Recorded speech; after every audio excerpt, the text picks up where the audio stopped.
come to receive from you, and you are surely going to receive from us. But this is Uncle to start the process, especially to run us through what we term about youth. But we'll be looking at the non-violent approach. Specifically, we came to not be negative or lateral, saying his peace work and how to be optimistic and peaceful in your existence. By this point, I will take this time to turn to Lena as she leads us through the first presentation. To be taken back, I'll be discussing the road. So Lena, I think that we are here so you can lead us through all of our exchange of ideas. Thank you very much for the introduction, and thank you very much that I can be here, and thanks for your reflections. I will very quickly go through my presentation as I also prepared some group work. So as we are here to learn from you, I will be very happy to listen to your own thoughts. So as Aaron already said, I added 3 letters to the title of my presentation, which are very critical. It's the word non-violence. I think, as we also said, we are already having our experiences in conflict and war. So we're not talking about violence during this presentation, but rather about non-violence. And you also said that we are the critical mass and we are a movement and we are looking for alternatives. And I think a lot of times it's the problem why people use violence. Because maybe they don't know any non-violent alternatives, how to express themselves and how to gain political rights. And you also said the power of collective engagement. And this is exactly what I'm going to talk about. It's also called people power. But let me start. The question is, how can we express ourselves non-violently? And as we are a human rights organization, we have a rights-based approach to everything we are doing. And when we look at the elections, we can look at certain rights we have according to the Universal Human Rights Declaration. We have the right to expression, to speech, and to thought. We have the right to participation in political, social, and cultural life, as well as in civil society. We have the right to take part in the government. We have the right to assembly and association and petition. We have the right to vote, of course. We have the right for movement. And we have the right for free elections. All of this, of course, in a non-violent way. So, why non-violence and not using violence? Of course, there are several reasons, and I'm sure you know good reasons to not use violence. But I can also tell you that violent political change almost every time in history led to more violence and not to a peaceful and democratic government. Whenever a government is turned over by violence, means it is not sustainable. This is proven by historians that a non-violent social and political change is more sustainable, more rights and equality to everyone. Because when you use violence, you might think that you are the strongest, and in the idea of using violence, the strongest survives. And you might think you are one of them.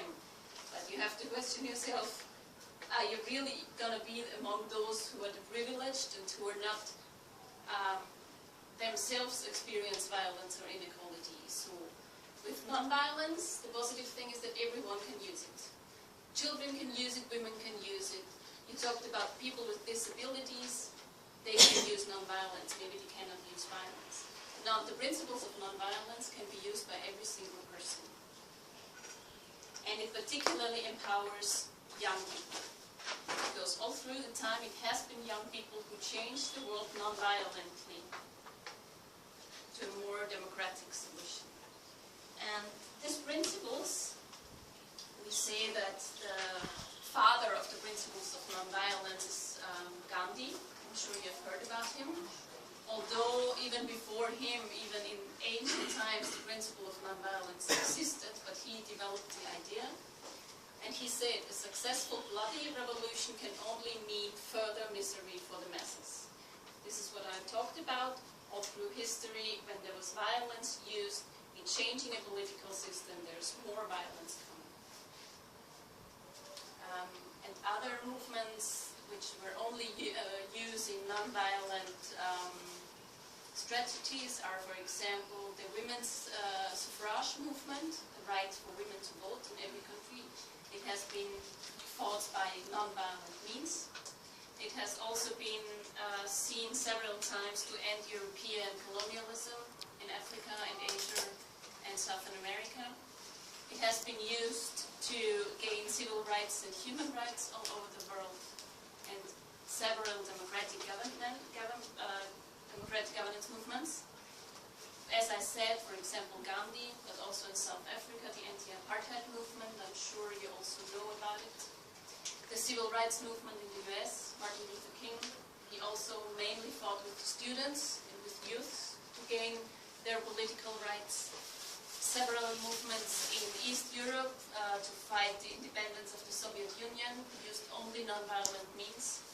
There's always been the people who had very few power, who were weak, who were not allowed to vote, who had no rights. How were these people without many resources able to make the world, or just without creating more sources of violence and injustice? But let me go back to what is non-violence. There are several words to express non-violence. They call it strategic non-violence or direct action, civil disobedience or civil resistance, or non-violent struggle. The term I prefer most is people power. We already started to talk about people power. And my question, maybe for a few minutes now, is what comes into your mind when you hear people power? Just a quick brainstorming.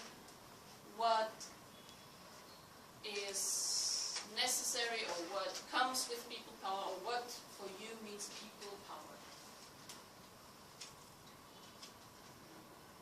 You can take a minute to think about it. Necessary coming from another side saying let's do it. Yes. Once they themselves discover the need, they rise and strive to make a change. That's people's power. Very good. Yeah. Anyone else? Yes. People power will be the decision of the people. Yes.